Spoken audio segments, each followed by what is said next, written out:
Capital express में आपका स्वागत है। मैं हूं आपके साथ अंकिता। चलिए बढ़ते हैं खबर की ओर। जबलपुर में मध्य प्रदेश के मुख्यमंत्री डॉक्टर मोहन यादव ने हाल ही में आयोजित एक कार्यक्रम में महिलाओं और बेटियों के स्वास्थ्य और सशक्तिकरण को लेकर सरकार की प्रतिबद्धता दोहराई। जबलपुर में मध्य प्रदेश के मुख्यमंत्री डॉक्टर मोहन यादव ने हाल ही में आयोजित एक कार्यक्रम में महिलाओं और बेटियों के स्वास्थ्य और सशक्तिकरण को लेकर सरकार की प्रतिबद्धता दोहराई।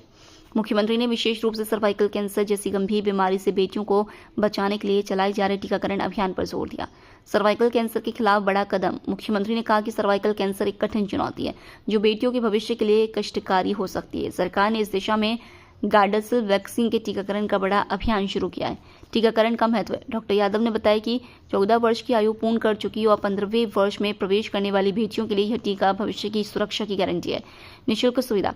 सामान्यतः निजी अस्पतालों में इस एक टीके की कीमत लगभग 4,000 रुपये होती है, लेकिन सरकार इस अभियान के माध्यम से पूरी तरह से निःशुल्क उपलब्ध करा रही है। लाडली लक्ष्मी से लाडली बहना तक का सफर। मुख्यमंत्री ने राज्य सरकार की कल्याणकारी योजनाओं का जिक्र करते हुए कहा कि लाडली लक्ष्मी से लेकर लाडली बहना योजना तक सरकार बेटियों के जन्म से लेकर उनके पूरे जीवन चक्र में साथ खड़ी है। उन्होंने कहा कि पहले बेटियों को जन्म के समय से कई संकट झेलने पड़ते थे, लेकिन अब वे लाडली लक्ष्मी के रूप में जन्म लेती हैं। हमने सदैव मातृशक्ति को प्राथमिकता दी है। भारत मातृशक्ति का सम्मान करने वाला देश। अपने संबोधन के अंत में डॉक्टर मोहन यादव ने भारतीय संस्कृति की विशिष्टता पर प्रकाश डाला। उन्होंने कहा कि दुनिया के 200 से अधिक देशों में केवल माता कहकर संबोधित करता है। भारत माता की जय का उद्घोष इसी अटूट श्रद्धा और मातृशक्ति के प्रति सम्मान का प्रतीक है। संस्कार धानी की छटा पूरे देश में सबसे अलग है भाई। मैं दोनों हाथ जोड़ के आप सबको प्रणाम करता हूँ, आपका सबका अभिनंदन करता हूँ। आज के इस अनूठे कार्यक्रम में मंच पर विराजमान हमारे वरिष्ठ नेता श्रीमान अजय वैष्णव जी, माननीय विधायक, इस अवसर पर ही एक और विधायक माननीय संतोष जी, आपका भी स्वागत अभिनंदन। समस्त अधिकारीगण, इस कार्यक्रम में विविधता वाले अलग अलग क्षेत्र के सभी जुड़े हुए स्वनाम धन्य माननीय पदाधिकारीगण, स्वयंसेवी कार्यकर्ता बंधुओं, विद्यालय, महाविद्यालय और कई प्रकार की योजनाओं के साथ स्वास्थ्य विभाग के लोग भी यहाँ इकट्ठा हैं।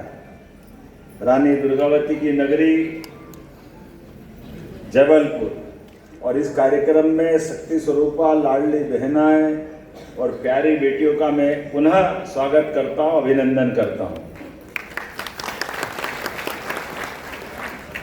मैं संक्षिप्त में ही और एक तरह से समय की अत्यधिक कठिनाई के बावजूद भी मुझे मालूम पड़ा कि यहाँ ये कई प्रकार के निर्माण कार्य का लोकार्पण, भूमि पूजन भी, और ख़ास करके ये जो सर्वाइकल कैंसर की जो बड़ी कठिन चुनौती है, इस कठिन चुनौती में बेटियों के लिए जीवन में आगे कष्टकारी समय रहता है। ऐसे में 14 वसंत जिनने देखे और 15वें वसंत के पहले अगर ये टीकाकरण हो जाता है तो भविष्य पूरा सुरक्षित हो जाता है।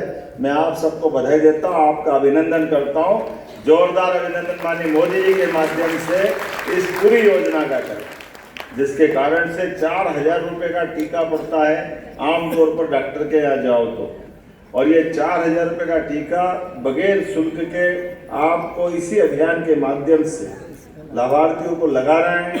ये गार्डासिल वैक्सीन का जो टीका है, सच में ये भविष्य के लिए एक डोज जीवन भर की सुरक्षितता गारंटी देता है। ऐसे अवसर पर मैं अपनी ओर से गर्भाशय ग्रीवा के कैंसर की भविष्य की संभावनाओं पर विराम लगाने के लिए बड़ा अभियान है। और इसी के साथ साथ यहाँ पर हम अपन अगर निर्माण कार्य की बात देखें तो जिस प्रकार के काम हमारी सरकार कर रही है, बताइए, लगातार सरकार के जनहितैषी कल्याणकारी कामों के बलबूते पर लाडली बहनाओं से लेकर लाडली लक्ष्मी योजना तक, पहले बेटियों के लिए जन्म के समय से पता नहीं कितने प्रकार के संकट झेलना पड़ते थे। अब तो हमारी बेटियां लाडली लक्ष्मी के रूप में होती है। उनके पैदा होते ही आज की दौर में ये लैंगिक असमानता का भी बड़ा एक संघर्ष इसी भाव से हुआ है। और हमारी तो देश की प्रकृति भी हमेशा मातृ सत्ता प्रधान है। हमने माता बहनों को सदैव प्राथमिकता दी है, इसलिए हमारे इस देश का नाम भी माता से जोड़ते हैं।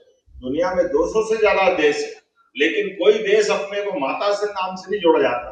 कभी आपने सुना अमेरिका, जापान एक माता बोलेंगे? एकमात्र देश है जो बोलता है भारत माता की, ये आनंद ही अलग आ जाता है।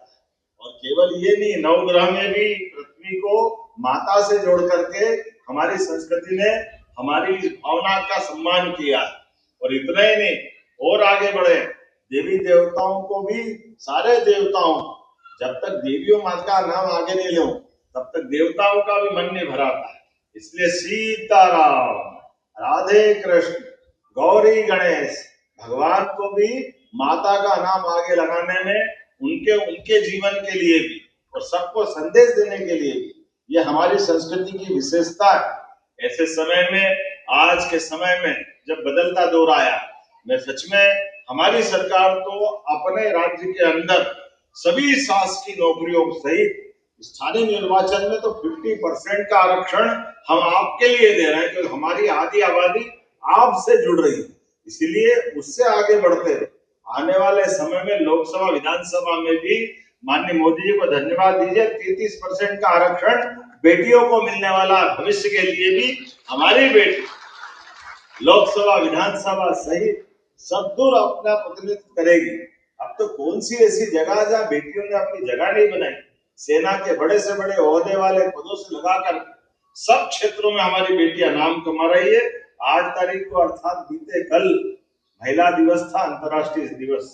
मैं उसके लिए भी, क्योंकि मैं कल करीला माता में सीता माता की जयंती मनाने के लिए, लव कुश जी की जयंती भी वही मनती है, उस कार्यक्रम में शामिल हुआ था। और लाडली बहनों के लिए भी हमारी सरकार ने 1000 से यात्रा प्रारंभ की, फिर 1000 से 1250 से 1500 और उससे आगे बढ़कर रोजगार परक इंडस्ट्रियों में काम करने के लिए जहां जहां माता बहनों को मौका मिलेगा, प्रति बहन 5000 रुपया महीना इंडस्ट्री के लिए भी हमारी सरकार देने वाली है। उनके जीवन में मदद मिलने वाली है। एक तरह से ये बड़ा संकल्प हमारा है। कहने के लिए तो रक्षाबंधन पूरे साल में एक बार आता है, और बहनों का सम्मान और बहनों के माध्यम से भाई को प्रेम का आशीर्वाद मिलता है। मैं तो और भाग्यशाली हूँ। पूरे प्रदेश के अंदर 1,25,00,000 बहनें मुझे आशीर्वाद हर महीने देती है। हम भी हर महीने 1,500 रुपया उनके खाते में पहुंचाते हैं, उनका प्रेम पाने के लिए। जब 1,500 बोलते तो ताली तो अच्छे से बजा ही सकते हैं, इसमें कोई संकोच क्यों होना चाहिए। तो मेरी अपनी ओर से आज के इस भूमि पूजन कार्यक्रम में लगभग 10,51,00,000 की लागत से आधुनिक जनपद भवन का भूमि पूजन और लोकार्पण के 3 अलग अलग कामों का 27,16,00,000 की लागत से इस गीता भवन में कार्यक्रम हो रहा है। प्राथमिक स्वास्थ्य केंद्र के लगभग 12,84,00,000 की लागत से इसका लोकार्पण भी रखा गया है। 21 उप स्वास्थ्य केंद्र का लोकार्पण लगभग 13.5 करोड़ की लागत से, और 67 लाख की लागत से ये सोलर ट्रैफिक सिस्टम, खासकर सिग्नल का, ये भी कैंटिलीवर, ये लोकार्पण भी हो रहा है। तो समूची रूप से मेरी अपनी ओर से एक बार फिर लगभग 37 करोड़ के कामों का जोरदार अभिनंदन करें, ताली बजा करके। सारे कामों का लोकार्पण, भूमि पूजन यही हो रहा है। विक्टोरिया अस्पताल में विभिन्न सुविधाओं की कमी को लेकर महाकौशल विधि छात्र संघ ने मुख्य चिकित्सा एवं स्वास्थ्य अधिकारी और सिविल सर्जन को ज्ञापन सौंपा। विक्टोरिया अस्पताल में विभिन्न सुविधाओं की कमी को लेकर महाकौशल विधि छात्र संघ ने मुख्य चिकित्सा एवं स्वास्थ्य अधिकारी और सिविल सर्जन को ज्ञापन सौंपा। छात्र संघ के अध्यक्ष अंकुश चौधरी ने बताया कि अस्पताल में पोस्टमार्टम सुविधा बंद होने से परिजनों को शव मेडिकल कॉलेज ले जाना पड़ता है, जिससे उन्हें अतिरिक्त खर्च और परेशानी झेलनी पड़ती है। इसके साथ ही दिव्यांगता प्रमाण पत्र के पंजीकरण की सुविधा विक्टोरिया अस्पताल में ही शुरू करने की मांग की गई है, ताकि दिव्यांगों को कांचघर स्थित DDRC कार्यालय के चक्कर न लगाने पड़े। वहीं शाम की OPD में 1 क्लास डॉक्टरों की अनुपस्थिति को लेकर भी शिकायत की गई। छात्र संघ ने चेतावनी दी है कि यदि जल्द समस्याओं का समाधान नहीं किया गया तो संगठन उग्र आंदोलन और धरना प्रदर्शन करने को मजबूर होगा। जिला अस्पताल विक्टोरिया हॉस्पिटल में आज महाकौशल विधि छात्र संघ के समस्त पदाधिकारियों के द्वारा एक ज्ञापन सौंपा गया है, जहां पर आज हमने 2 सूत्री मांगों को लेकर एक ज्ञापन दिया हुआ था। जहां पर हमारी प्रथम मांग ये थी कि जिस जिला अस्पताल विक्टोरिया हॉस्पिटल में पोस्टमार्टम नहीं होता है, ये यहाँ पर पोस्टमार्टम शुरू होना चाहिए, क्योंकि लोग अनावश्यक रूप से विक्टोरिया में जहाँ पोस्टमार्टम हो सकता है यहाँ ना हो कराने की वजह इनको मेडिकल कॉलेज जाना पड़ता है। और जब एक एम्बुलेंस एक हॉस्पिटल जब दूसरे हॉस्पिटल जाती है तो उसका अतिरिक्त चार्ज लगता है, अनावश्यक समय खराब होता है। मानसिक तौर से लोग परेशान होते हैं और सारी व्यवस्था विक्टोरिया हॉस्पिटल में उपलब्ध होने के बावजूद भी यहाँ पे पोस्टमार्टम नहीं हो रहा है। मैं आपको बता दूं, कुंडम, सिहोरा, पाटन, यदि ये छोटे जो ब्लॉक स्तर के जो जिला अस्पताल है यहाँ पे पोस्टमार्टम होते हैं, लेकिन यहाँ विक्टोरिया हॉस्पिटल में पोस्टमार्टम नहीं होता। यहाँ पे सारे एक क्लास डॉक्टर्स हैं, उसके बावजूद भी। दूसरी मांग हमारी ये थी, जो विकलांगता प्रमाण पत्र जो बनता है, जिसकी जांच और जिसका सारे चीजें विक्टोरिया हॉस्पिटल में होती है, लेकिन इसका रजिस्ट्रेशन काजघर में स्थित DDRC कार्यालय है वहाँ पे होता है। लोग अनावश्यक जो हमारे विकलांग भाई बहन है CMHO के नाम पर ज्ञापन दिया है विक्टोरिया हॉस्पिटल में, जिसमें 2 सूत्री मांगों को अवगत कराया गया उनको कि जो पोस्टमार्टम है, पोस्टमार्टम की सुविधा सिर्फ मेडिकल हॉस्पिटल में उपलब्ध है।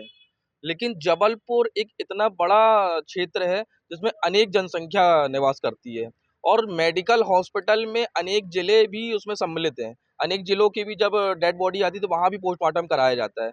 मैं पूछना चाहता हूँ, और भी जो कुंडम ज़िला है और भी जो ज़िले हैं उधर भी जिला अस्पताल में पोस्टमार्टम होता है, जबलपुर के जिला हॉस्पिटल विक्टोरिया में क्यों नहीं कराया जाता पोस्टमार्टम? जबलपुर जिला विक्टोरिया हॉस्पिटल में पोस्टमार्टम की सुविधा प्रारंभ किया जाए।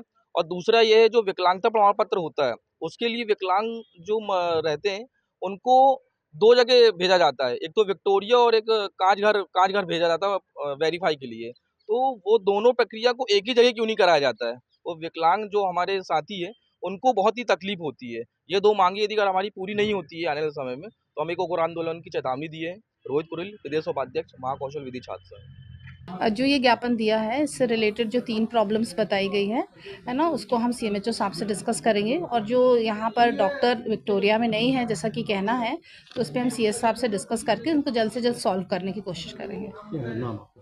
मैं डॉक्टर जय श्रीवास्तव, DHO 2। जबलपुर के सिहोरा थाना क्षेत्र के ग्राम लंकना में जमीन विवाद को लेकर जेठानी और देवरानी के परिवार आपस में भिड़ गए। दोनों पक्षों के बीच में मारपीट में करीब आधा दर्जन लोग घायल हो गए। जबलपुर के सिहोरा थाना क्षेत्र के ग्राम लंकना में जमीन विवाद को लेकर जेठानी और देवरानी के परिवार आपस में भिड़ गए। दोनों पक्षों के बीच में मारपीट में करीब आधा दर्जन लोग घायल हो गए। बताया जाता है कि लमकना निवासी कल्पना जैन ने रिपोर्ट लिखाई कि वह दोपहर में एक घर में थी। इस दौरान जेठानी सविता का बेटा सचिन जैन, सौरभ जैन और बेटी श्वेता जैन उनके घर पहुंची और जमीन विवाद को लेकर लाठी से हमला कर दिया। शोर सुनकर बेटा अंकुर, बहू आशी और बेटी प्राची और बीच बचाव करने पहुंची तो उनके साथ भी मारपीट की गई। वहीं दूसरे पक्ष से जेठानी सविता ने भी रिपोर्ट दर्ज कराई है कि अपने पति राजेंद्र के साथ दुकान पर थी। उनके इसी दौरान कल्पना की बेटी विजेंद्र, अंकुर, बहू आसी उनकी दुकान पर पहुंची और पैसों की मांग कर मारपीट शुरू कर दी। मामले से जुड़ा एक वीडियो भी सामने आया जिसमें दोनों पक्षी एक दूसरे के साथ जमकर मारपीट कर रहे हैं। फिलहाल सिहोरा पुलिस ने दोनों पक्षों के खिलाफ मामला दर्ज कर लिया और जांच शुरू कर दी है। जबलपुर से वाजिद खान की रिपोर्ट। मध्य प्रदेश हाईकोर्ट की जबलपुर स्थित प्रिंसिपल बेंच में सोमवार को समय सनसनी फैल गई। मध्य प्रदेश हाईकोर्ट की जबलपुर स्थित प्रिंसिपल बेंच में सोमवार को समय सनसनी फैल गई जब रीवा निवासी दयाशंकर पांडे अपने अजन्मे बच्चे का भ्रूण लेकर अदालत पहुंच गए। दयाशंकर पहले जबलपुर की ऑटोमोबाइल कंपनी शुभ मोटर्स में अकाउंटेंट के रूप में काम करते थे और उनका आरोप है कि कंपनी ने करीब 200 करोड़ रुपए की कैपिटल फर्जी तरीके से दर्शाई है। उनका दावा है कि इस कथित फर्जीवाड़े की शिकायत करने के बाद से ही उनके और उनके परिवार पर लगातार हमले हो रहे हैं। हाल ही में हुए सड़क हादसे में उनकी गर्भवती पत्नी को गंभीर चोट लगने से गर्भपात हो गया। इसी घटना को सबूत के रूप में दिखाने के लिए वो अपने अजन्मे बच्चे का भ्रूण लेकर अदालत पहुंच गए, जिससे कोर्ट परिसर में हड़कंप मच गया। तो पहली बार हमला कब हुआ? पहली बार 19/4/2024 को हुआ सर। 19/4/2024 को पहली बार हमला हुआ जब मैं लोकसभा का 85 था तब हुआ। दूसरी बार हमला 9/5/2025 को हुआ जब मैं पिताजी के साथ दीवानी मुकदमा के लिए गए थे। तीसरा हमला सर हमको 6/11/2025 को हुआ, ये जबलपुर खैरा थाने से संबंधित था। चौथी बार हमला हमारे पास हुआ 1 मार्च 2026 को हुआ, क्योंकि मैंने कई बार पिटीशन लगाई हाई कोर्ट में, बोले कि डिस्ट्रिक्ट कोर्ट गए, डिस्ट्रिक्ट कोर्ट में भी गए। डिस्ट्रिक्ट कोर्ट में आज कल आज मेरे पास इतना पैसा है नहीं कि मैं वकील कर सकूं। मैं स्वयं हाई कोर्ट में 60-20 के माध्यम से अपील की कि हमारी याचिका सुनवाई की जाए, तो यहाँ कोई सुनने वाला है नहीं। सब कुल सबूत ले आओ। जब मेरी वाइफ का अब वो हो गया 6 नवंबर की रात में, तब जाके मैंने सबूत के साथ पेश किया। जैसा ये देखिए सबूत है, मैं किसी दिन भी मृत्यु के दायरे में खड़ा हूँ सर। हमारी सुनवाई की जाए, हमारी रक्षा की जाए। मैंने 5/3/2026 को मैंने कमिश्नर रीवा को लिखित आवेदन दिया कि हमारी जीवन की रक्षा करें साहब। बोले कि कोई बोले देखते हैं आप जाइए। थाने ने कभी मदद नहीं किया? थाने में कोई मदद नहीं की, उनके पास पैसा है, पावर है, पहुँच है, खिला देते हैं। पुलिस वाले बस अपना जेब भर लिए, बस हो गया, कोई काम नहीं करते। फिर मैंने 13 तारीख को फिर एक पिटीशन दायर की कि हमारे जान को खतरा है साहब। 13 तारीख को जान करने के कि हमने इच्छा मृत्यु मांगी मांगी राष्ट्रपति से कि हमने कि आप अलाउ कराएं कि हमको इच्छा मृत्यु दिला जाए, आपके पास न्याय नहीं है। तब फिर मैंने 13/2 को ये WP 60/20/2026 को लगाई मैंने। इसके लगाने के बावजूद भी जैसे मैंने WP लगाई तो उन्होंने 23 तारीख को डेट मिली, 23/12 को, 23/2/26 को। 23/2/26 में मैंने 2 लोग को हटा दिया, रिस्पोंडेंट नंबर 1 को, राष्ट्रपति महोदय जी को और सुप्रीम कोर्ट को। आज जब मैंने गांव गया तो मेरे ऊपर जब हमला हुआ 1/3 को, तब मैंने वही भूंड को मैंने जस्टिस साहब के सामने लाया कि अब देख लीजिए 4थी बार हमला है, अब अगली बार मैं जीता हूँ कि नहीं, ये मेरी कोई गारंटी नहीं साहब। आपकी पत्नी के साथ कब हमला हुआ था जब आप लोग साथ? 1 मार्च 2026 को। कहीं जा रहे, कहाँ जा रहे थे? मैं गांव से ससुराल जा रहे थे अपने। आज फिर पुलिस ने क्या कहा? पुलिस ने कहा, आश्वासन दिया कि आपके पास कार्रवाई होगी, चिंता मत करो। आज आप गेट में आप ढूंढ लेके आए थे, आज आप क्यों, वजह क्या थी? बस यही से हुआ, कोर्ट को सबूत चाहिए, न्यायालय को बार बार भेजती हुए इतने तो हमारी मृत्यु हो जाएगी, परिवार के पास हमले हो रहे हैं, ये कौन है सर? पुलिस कभी नहीं सोची, बस पैसा खा कर जेब भर लेती पुलिस, बस हो गए। कभी पुलिस ने मदद नहीं किया? कभी पुलिस ने मदद हमारी नहीं की। आज कोर्ट ने आश्वासन दिया है? हाँ, कोर्ट ने बोला कि कार्रवाई कराते हैं। अब आश्वासन दिए कि पहले कार्रवाई करते हैं। आपका नाम बताओ।